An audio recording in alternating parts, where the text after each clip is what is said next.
అమ్మా అయ్యా, మనమందరం ఏ రోజు చస్తామో తెలియదు, ఎప్పుడు చస్తామో తెలియదు, ఏ వయసులో చస్తామో తెలియదు. కాబట్టి బ్రతికి ఉన్నప్పుడే ఆ ప్రాణనాథుని వేడుకుందాం. అయ్యా, బ్రతుకుతే క్రీస్తే, చావైతే లాభము.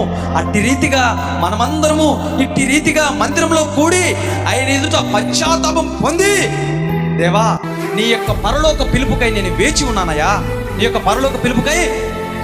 అపోస్తలుడైన పౌలు అదే చెప్తాడు, అయ్యా బ్రతుకుతే నీ దయనయ్యా, చస్తే నాకు లాభమయ్యా, చస్తే నాకు లాభము.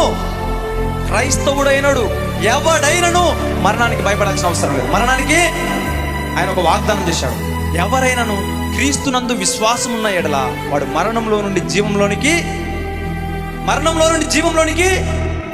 దాటి ఉన్నాడు. ఇంకా మరలా మనం మరణ భయం ఏంటి?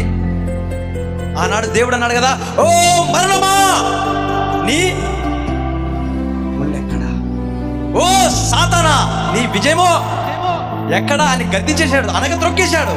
ఇంకా మరణము, ఈ సాతాను మనల్ని ఏమి.